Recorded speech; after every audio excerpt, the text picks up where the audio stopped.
He was the dragon, the ruthless ruler of the city's underworld.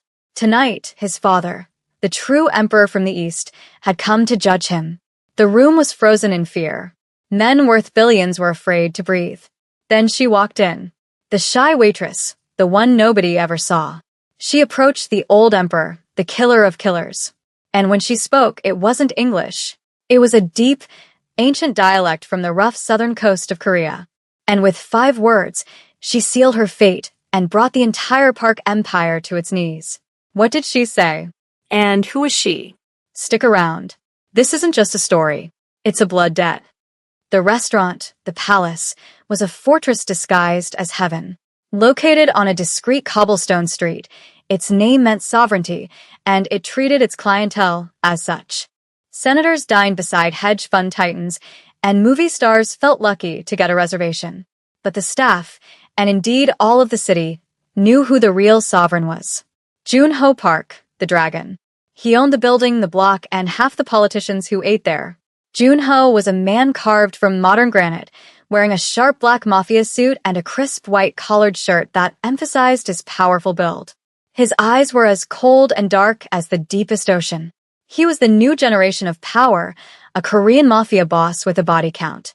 And the palace was his throne room. And then there was Nia. Nia was a ghost in this gilded cage. She was a stunning, 25-year-old African woman, possessing a beauty that she tried desperately to hide. Her uniform was immaculate, a flowing white dress cinched with a red vest, and her hair was pulled back severely. She was the definition of the shy waitress, a background detail in a world of blinding power. She needed this job. The anonymity was her shield. The money, which was excellent, was her escape fund. Tonight, the air in the palace wasn't just tense, it was vibrating. The kitchen was silent, save for the sharp clack of knives. The manager, a perpetually stressed man named Robert, looked pale enough to faint. Even Junho, the Korean mafia boss, who was holding court at his usual table, the one with a clear view of both entrances and a reinforced wall behind it, seemed on edge. He was waiting for his father. Chairman Minsuk Park was not a man. He was a legend, a myth from the old country. He was the supreme leader, a figure of such archaic and brutal power that even his own son, the terrifying Korean mafia boss of the city, was still just a child in his shadow. He had not set foot on American soil in 20 years. His arrival was not a social call. It was an inspection, an audit of blood and loyalty. You, Robert snapped, his finger jabbing at Nia. The private dining room, table 7 tonight. Nia's blood ran cold. The private room? That was reserved for Junho's most sensitive meetings. She had actively avoided it for a year. Me? But Robert, I thought Maya was. Maya, Robert hissed, spilled a drop of wine near Mr. Park's cousin last week. She's cleaning glasses in the basement. You are quiet. You are fast. You do not exist. Do you understand me? You are a pair of hands. Nothing more. Go. Nia swallowed the lump in her throat and nodded, her hands trembling so hard she had to clench them behind her back. At 9 p.m., they arrived. The front doors of the palace were closed to the public. Junho Park stood at the entrance, a posture of respect he showed for no one else. 2 black sedans, models that looked more armored than civilian, glided to the curb. Chairman Minsuk Park emerged. He was shorter than his son, perhaps in his late 70s, but he seemed to take up more space. He wore a dark, heavy-wool suit that had been fashionable decades ago. His face was a map of hardship and old-world suspicion, dominated by eyes so dark they seemed to absorb the light. He didn't walk, he glided, his hand resting on a simple gnarled wooden cane. Beside Junho were his top lieutenants. Sangwoo, the snake, a slim, smiling advisor who never blinked, and Daeshik, a man who looked like he'd been built out of spare boulders. They were a portrait of modern mafia power. Chairman Park ignored them all. He walked past his son, giving him only a curt nod, and entered the restaurant. He didn't look at the priceless art or the crystal chandeliers. He simply sniffed the air, as if tasting the restaurant's legitimacy. He's in a room, Robert whispered to Nia, shoving a silver tray into her hands. Water, still. No ice, and do not speak unless spoken to. Nia's heart hammered against her ribs. She balanced the tray, the crystal glasses rattling softly. She pushed open the heavy oak door to the private room. The air was thick with smoke and testosterone. Chairman Park was seated at the head of the long table. Junho sat to his right, looking like a prince begging for approval. Sangwoo and Daeshik flanked them. Nia moved to the table, her eyes locked on the polished wood. She poured the water for the chairman first. Her hand was steady, a small miracle. She moved to pour for Junho. "So," Chairman Park said, his voice a low rumble like gravel in a tomb. He wasn't speaking English. He wasn't even speaking proper standard Korean. He was speaking a deep, guttural, countryside dialect, one inflected with the rough history of the coast. He gestured dismissively at the opulent room. "All this. It is yours." Juno stiffened. He replied in a cleaner, more academic version of the language, his American accent detectable. "Yes, father. I built it for the family." The chairman's lip curled in a tiny, almost imperceptible sneer. He hated the clean, standard tongue. It was the language of the politicians who stole from them. It was not the language of their people. "You built this," the chairman said in the dialect, "with American money. It is soft, like you." Junho's face tightened. "The times are different, father." "The times do not change," the chairman grunted. "Men do. They become weak." He turned his gaze to his son's lieutenants. "You surround yourself with children." Sangwoo, the snake, smiled his oily smile. "With respect, Chairman Park. Our reach is global. We have interests in." Chairman Park held up a single liver-spotted hand. Silence fell. He had not given Sangwoo permission to speak. The advisor's blood drained from his face. The chairman looked around the table. He seemed deeply, profoundly disappointed. He felt alien, surrounded by men who had forgotten their roots. He pushed his water glass away in disgust. "Water," he muttered in the dialect. Like a child. He looked up, his black eyes landing on Nia as she stood by the wall, waiting to be dismissed. He saw her only as a piece of furniture, contrasting sharply with the environment in her white dress and red vest. He barked at her, not at his son. "Wine. Red. One that tastes of the earth, not of smoke and chemicals." Immediately, Nia froze. This was the moment, the pivot point of her entire life. She was supposed to nod, terrified, and fetch Robert. She was supposed to be invisible. But the words he spoke, they were the language of her grandmother, the language of her childhood nightmares and her secret lullabies, the language she hadn't spoken aloud in a decade.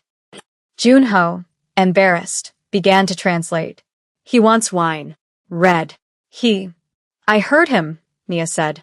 Her voice was soft, but it cut through the cigar smoke like a razor.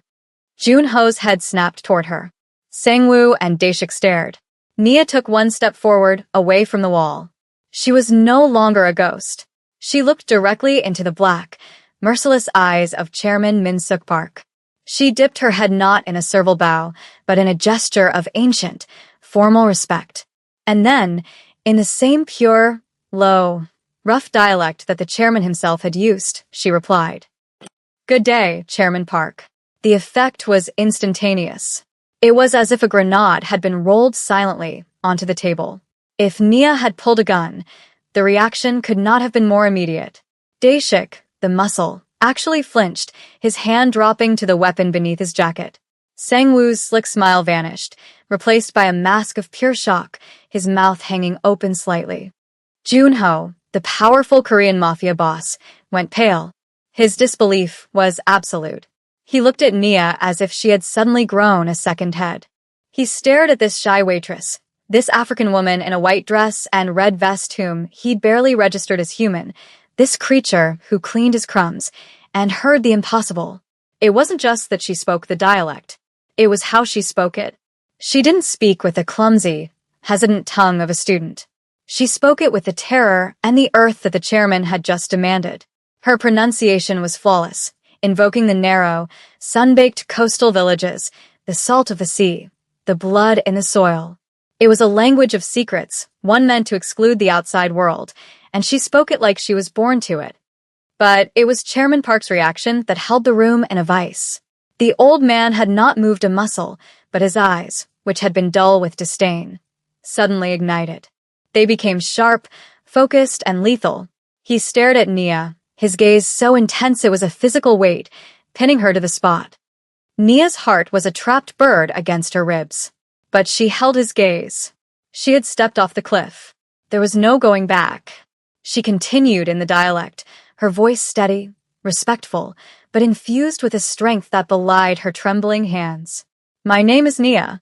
It is a true honor to serve you tonight." She then added the line that shattered the silence. "I remember the wine that a man of respect likes. A wine from the old earth, one that has not abandoned its roots." It was a direct, breathtaking echo of the chairman's own complaint. She hadn't just understood him. She had agreed with him, and in doing so, had subtly validated his disgust with the soft American room. Junho, fluent in business Korean but a clumsy tourist in his father's dialect, understood enough to know he had just been insulted by his own waitress, and worse, his father had just been flattered by her. "What the hell is this?" Junho snapped in English, his voice a low growl. "Nia, get out." Nia didn't look at him. Her focus was absolute. It was only on the chairman. Chairman Park raised a single wrinkled finger, silencing his son without a glance. Junho's jaw clamped shut, a muscle twitching in his cheek. He had been publicly overridden. The old chairman leaned forward. The silence in the room was so deep Nia could hear the fizz of the candle wicks. He spoke, his voice softer now, but infinitely more dangerous. "You." Little 1 inch he studied her face, his eyes narrowing. "Where do you come from?" "Who taught you to speak like that?" "This is not the tongue of a waitress. And certainly not one who looks like you." He was testing her. He was asking for her lineage, her city, her family. In their world, this was the only question that mattered. Nia knew she was walking a tightrope over a canyon. She had to give him an answer that was both true and a lie. "I come from here, Chairman," she replied in the dialect. "But my grandmother was from the southern coast. She never spoke a word of English to me. She said the old words had more power. She taught me to respect the men who, like the wine, have not abandoned their roots." The southern coast. The mention hung in the air, thick with a history of blood and iron. It was a place of respect, a heartland of the old ways. The chairman's expression was unreadable. He saw her simple uniform, her clean, unadorned face, and the blazing, terrified intelligence in her eyes.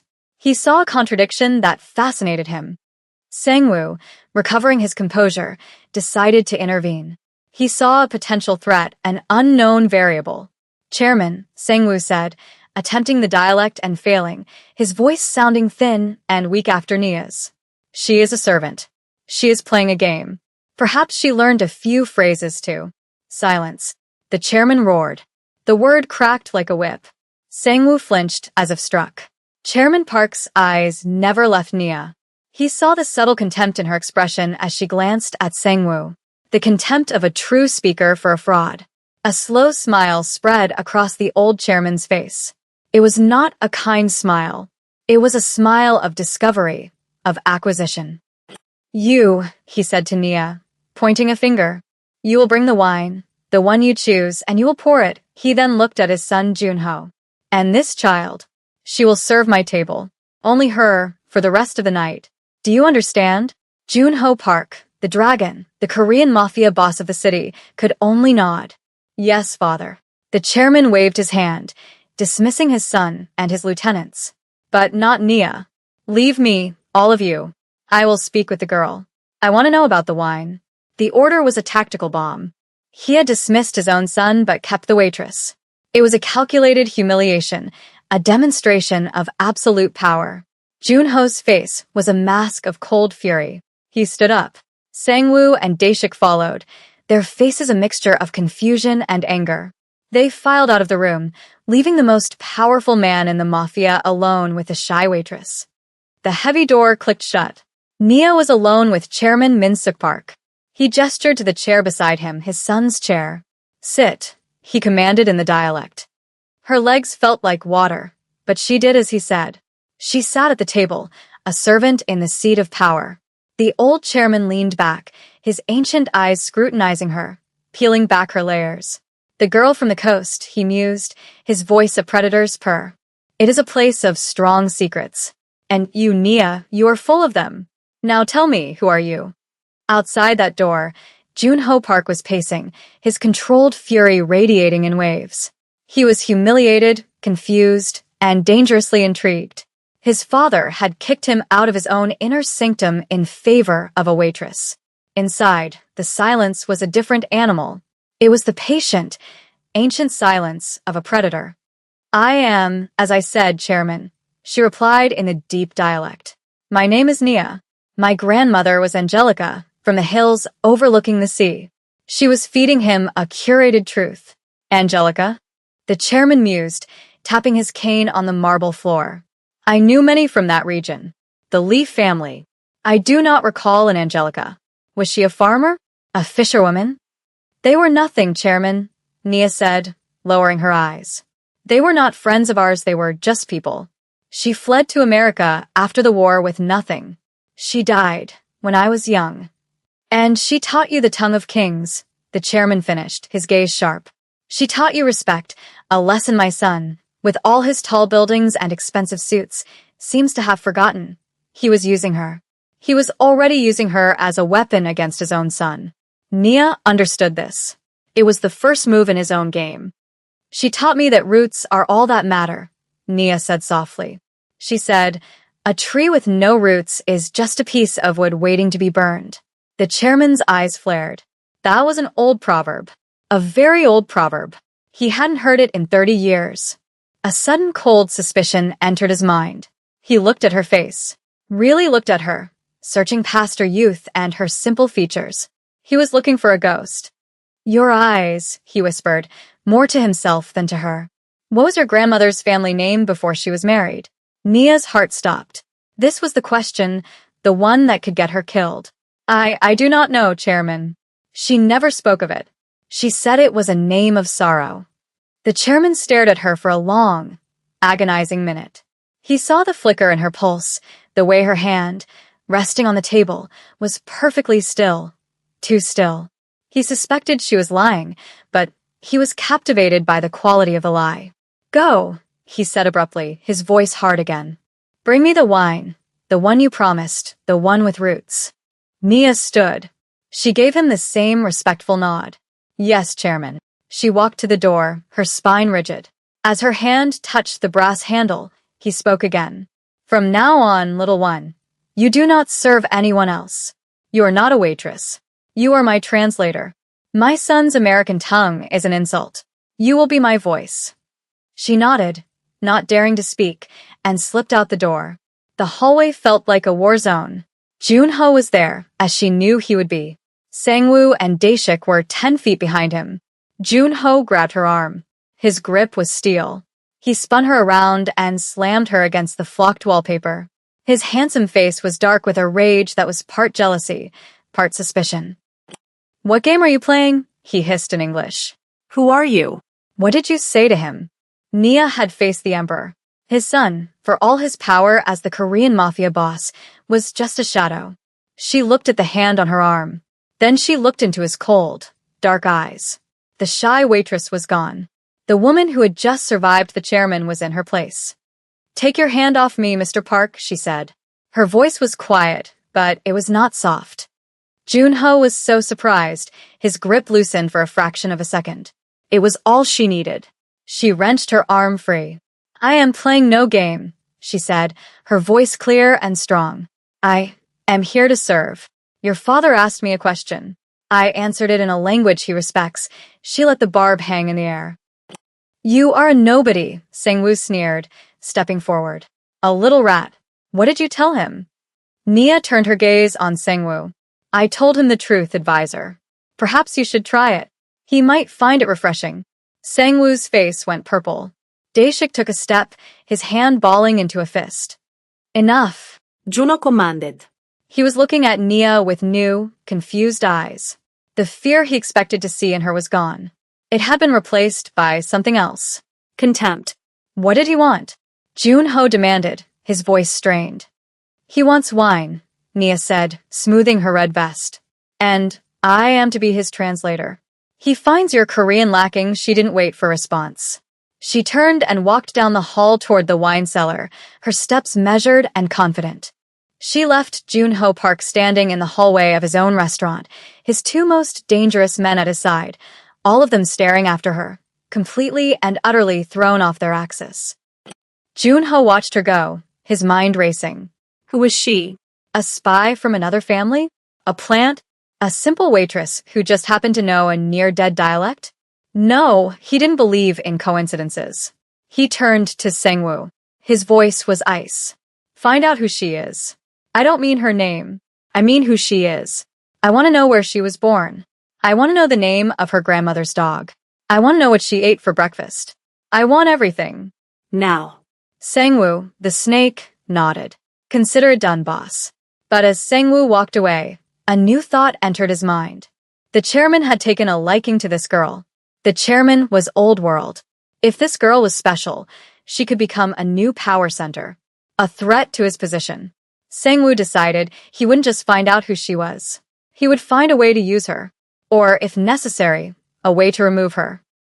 For the next 3 days, the palace was a court in flux. The power dynamic had been shattered. Nia was no longer just a waitress. She was the chairman's shadow. She was at Min-suk's side from the moment he woke until he retired. She sat in on meetings with Junho's captains, a silent figure standing behind the old man's chair, translating Junho's modern business speak and quarterly projections into the dialect of blood, territory, and honor. And she translated the chairman's replies. My father says, she would state to a room of hardened killers, her voice calm, that your logistical efficiencies sound like the excuses of a man who is afraid to get his hands dirty. He asks if you have forgotten that loyalty is not found on a balance sheet.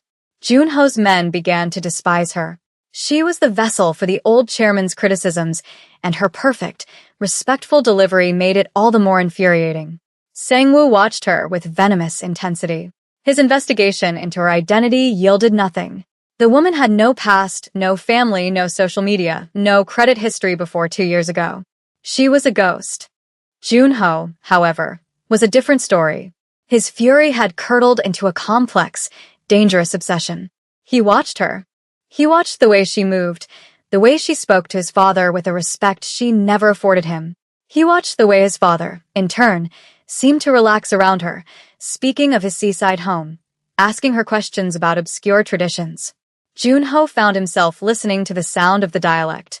It was a language he'd always associated with his father's disapproval, but from her lips, it sounded different, ancient, melodic. He cornered her on the 3rd night.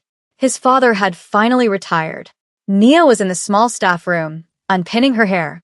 She thought she was alone. The door locked. She spun around. Junho Park stood there, leaning against the doorframe, his suit jacket off, his tie loosened. The mask of the Korean Mafia boss was gone. He looked like the street-raised brawler he truly was. The show's over, he said, his voice low. No audience, no father, just you and me. Nia's hand instinctively went to the locker behind her where she kept her bag. I don't know what you mean. Don't you? He took a step closer. The room was tiny. You've had fun, haven't you? Making me look like a fool in my own house, humiliating me in front of my men. I have done only as your father commanded, Nia said, lifting her chin. My father is an old man, obsessed with the past, Junho growled, taking another step. He was close enough now that she could feel the heat radiating from him. He sees a pretty girl who can speak his dead language, and he's enchanted. But I'm not. I see a liar. What do you want, Nia? I want the truth. Sengwoo's investigation came up with nothing. Nia King doesn't exist. So, I did my own digging. Nia's blood chilled. I didn't look for King, he said, his dark eyes pinning her. I looked for Angelica from the coast. I looked for women who fled Korea in the late 90s who had a child. And I found a name that was supposed to be erased, a name that hasn't been spoken in my family's presence for 30 years. He was so close now, he was almost whispering. I found a record of a woman named Angelica Lee who entered America through a charity organization, claiming her husband had died in a boating accident. She died in poverty, but her grandchild survived. Nia was barely breathing. The name was out. Lee. That name means nothing to me. She lied, but her voice wavered. Liar, he whispered. I know that name. Every mafioso in the country knows that name. The Lee family. The only family that ever made my father's generation tremble. The family my father's associates wiped out. Annihilated. Every man, woman, and child. Or so they thought. He reached out and with a single finger tucked a strand of hair behind her ear. Her skin burned at his touch. They missed one, he breathed, his eyes tracing her features. They missed a baby girl. And now I look at you, and I see it.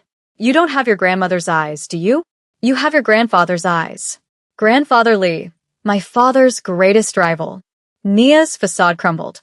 The terror, the grief, and the white-hot rage of a lifetime flooded her face.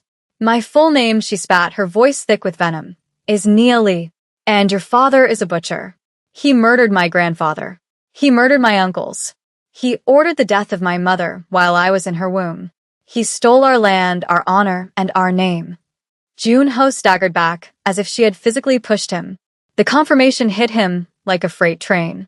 This wasn't a spy. This wasn't a game. This was a blood feud. You're here for revenge, he stated. It wasn't a question. You're here to kill him. He deserves to die, she whispered, tears of fury tracing paths down her cheeks. He deserves to die for what he did to my family. So the dialect, the shy act, it was all a trap to get close to him. It was the only weapon I have left, she cried, her voice breaking. The language he used to steal my past is the language I will use to end his future. Jun-ho stared at her, his mind a whirlwind. She was magnificent. She was terrifying. And she was, by every law of their world, his sworn enemy. He was bound by honor to kill her where she stood. His father's life was on the line.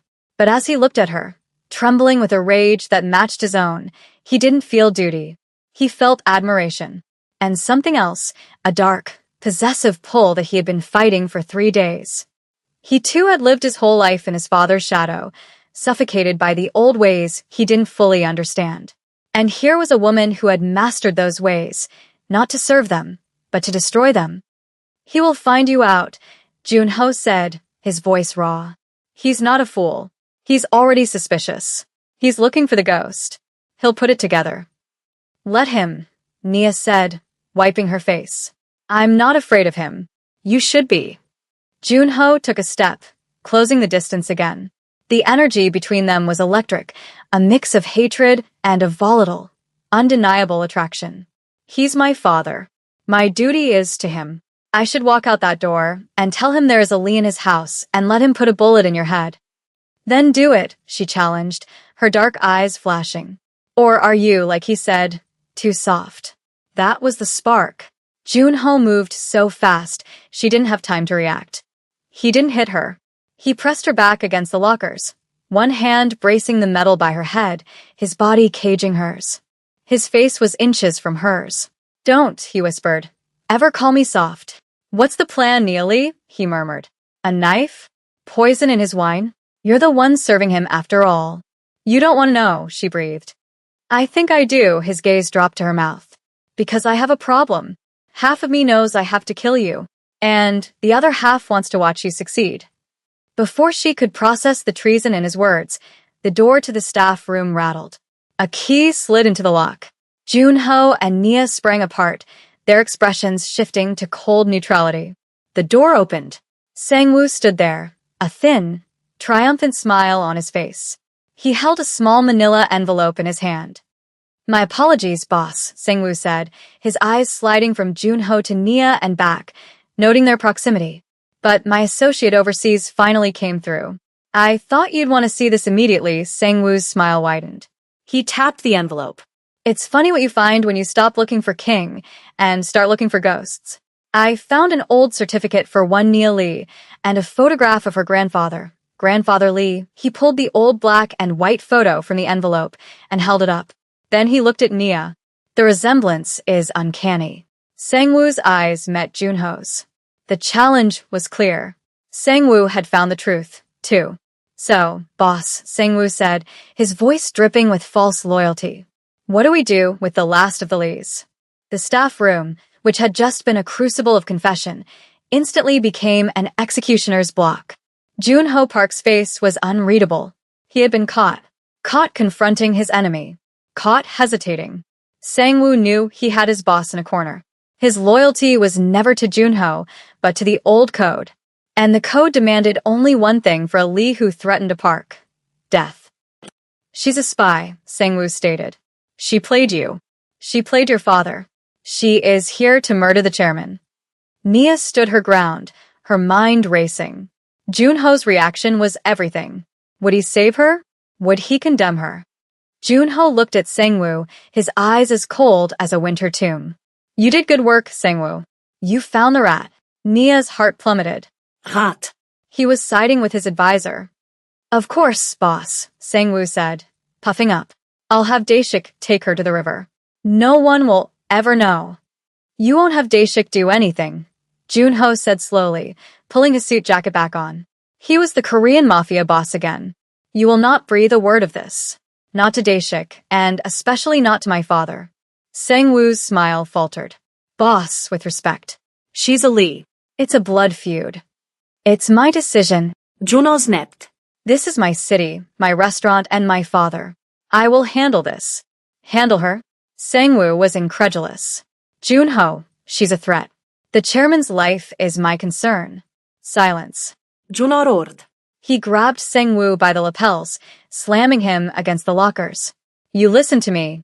You are loyal to me, not to my father, not to the old ways. I give the orders. You will go back out there. You will forget this photograph, and you will forget her name. If you breathe a word of this to anyone, I will personally cut your tongue out. Am I understood? Sangwoo, his face pale, nodded. Yes. Yes, boss. Good. Now get out. I'm handling her. Junho released him. Sangwoo, humiliated and seething, gave Nia one last venomous look before backing out of the room and closing the door. Why? Nia breathed. You should have let him take me. I told you, Junho said, turning to her. Half of me wants to watch you succeed. You're committing treason, she whispered, against your own father. My father's world is dying, Junho said. He sits in his villa, judging me for being soft while I run a global empire. He talks of honor and blood, but he's just a man clinging to a past that's gone. This blood feud, the massacre, I grew up hearing about it. The story was that your grandfather betrayed my father, and my father acted. He murdered them. He wiped out an entire line. Nia spat. Do you know what that's like? To be the son of that? To know your entire life, your wealth, this restaurant, is built on the bones of children? I have lived with that blood debt my entire life. And then you walk in. The one ghost he missed. You're not just here for your revenge, Nia. You're here for mine. Nia was stunned. Your revenge. I hate him, Junho whispered. I hate what he represents.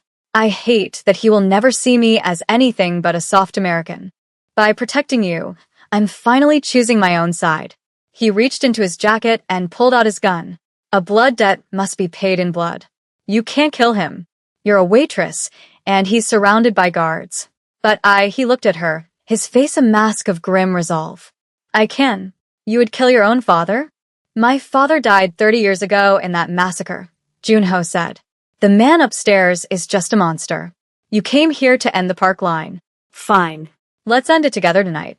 The plan was forged in the cold light of the staff room. They would go to the chairman's penthouse at the hotel. Junho would use Nia as the excuse to gain entry, claiming a sensitive translation matter. Once inside, they would end it. The ride to the hotel was silent. The city lights blurred past the tinted windows of Junho's sedan. They arrived at the penthouse suite. It was a palace in the sky, overlooking the dark city. Chairman Min-suk Park sat in a high-backed chair by the window. His two bodyguards flanked the door. Father, Junho said, bowing his head. I have asked Nia to join us. I have a sensitive proposal. One I felt more comfortable discussing in our true tongue. The chairman grunted, his eyes finding Nia. So the little bird has become a parrot. Let them in. The guards closed the heavy oak door. They were alone. Father, Junho began, his voice steady. We have a problem. A matter of a blood debt that must be settled. The chairman's eyes narrowed. What debt? The debt of the Lees, Junho said, his hand moving slowly inside his jacket. The chairman's body went rigid. He knew the scent of a trap. What did you say? He found her, father. Junho said, his voice cold. The one you missed. The ghost. Nia stepped forward into the lamplight. My name, she said, her voice like ice, is Nia Lee, granddaughter of the man you butchered. The old chairman's face showed a flicker of genuine shock. He looked at his son. You bring this enemy into my home? You side with her? She's here for justice, Junho said, and he drew his gun, pointing it directly at his father's heart. Chairman Park looked at the gun. He looked at his son's face. He looked at Nia's. And then he began to laugh. It was a dry, rasping sound. Justice, he spat. You children. You come in here with your American guns and your American ideas of justice. You know nothing. I know you killed my family, Nia screamed. I did not, the chairman roared, slamming his cane down. I did not give the order for the massacre. Liar, she cried. It was his father, the chairman bellowed, pointing a shaking finger at the door, towards where Sangwoo would be. Sangwoo's father. He was my advisor. He was the one who feared your grandfather. He poisoned my ear, brought me whispers of treason. I sanctioned a removal, a single shot, the old way, a death with honor for my brother. But he was a butcher. He used my name and took his own men. He wanted annihilation. By the time I learned the truth, the lie was already legend. I was the emperor, and my power was built on his sin. I had to wear his crown of infamy. He looked at Nia, his eyes full of pain. I saw it the first night. Why do you think I kept you so close? Your eyes? You have his eyes. I didn't see a ghost. I saw my brother. I knew God had sent you. Suddenly, the door burst open. It was Sangwoo, his face triumphant, flanked by two of his own men. He had been listening. So it is true, Sangwoo shouted, pulling his own gun. The dragon and the Lee conspiring to kill the chairman. I knew you were soft, Junho. The standoff was absolute. Sangwoo's gun was trained on Junho. Junho's gun was wavering. Chairman Min-suk Park looked at his son, the traitor. He looked at Nia. And then he looked at Sangwoo, the son of the man who had truly destroyed them all. The old king's face hardened. He had made his choice. So, the chairman barked in the dialect. Sangwoo flinched, his eyes flicking to the old man for a split second. That second was enough. Juno fired. The shot took Sangwoo in the chest. Chaos erupted. Sangwoo's men opened fire. The chairman, moving with impossible speed for his age, threw himself in front of Nia. When the smoke cleared, Sangwoo and his men were down. Junho stood amidst the carnage, smoke rising from his barrel. But on the floor, Chairman Park lay gasping, a red stain spreading on his chest. Nia fell to her knees beside him. The man she had hated her whole life had taken the bullet meant for her. The debt, the chairman wheezed, looking at Nia. Is it paid? Nia took his hand, her tears falling on his rough skin. It is paid, chairman. He looked at his son. You are not soft, he whispered. And then the old emperor was gone. The door opened. The two loyal bodyguards saw the carnage. They saw their dead chairman. They saw Sangwoo, the traitor, dead. Junho didn't wait. He spoke, and the voice that came out was absolute. He commanded in the dialect. Sangwoo was a traitor. He came to kill the chairman. My father fought like a lion. He saved us, he gestured to Nia. She witnessed it. She saved the family's honor. It was the perfect truth wrapped in a lie. It honored his father and protected their future. The guards bowed their heads. We serve you, boss. After giving the order to clean the mess, Junho took Nia's hand. They walked out of the hotel as the first gray light of dawn broke over the city. It's over, she whispered. The feud is, he replied. My father paid the debt. You're free, Nia. She looked at the skyline, then at him. The shy waitress was a ghost. My home isn't in the past, she said. It's here. Junho saw his future. My father wanted a queen, he said, pulling her close. He spoke of a new family, an alliance, the Park and the Lee united. He kissed her, sealing the new dynasty. The next night, the palace had a new sovereign. Jun-ho Park, the Korean Mafia boss, sat at table 1, and at his right hand, in the seat of power, sat his queen, wearing a white dress and red vest, a reminder of where she came from. And just like that, the shy waitress proved that the old words have power. She didn't just get revenge. She rewrote history.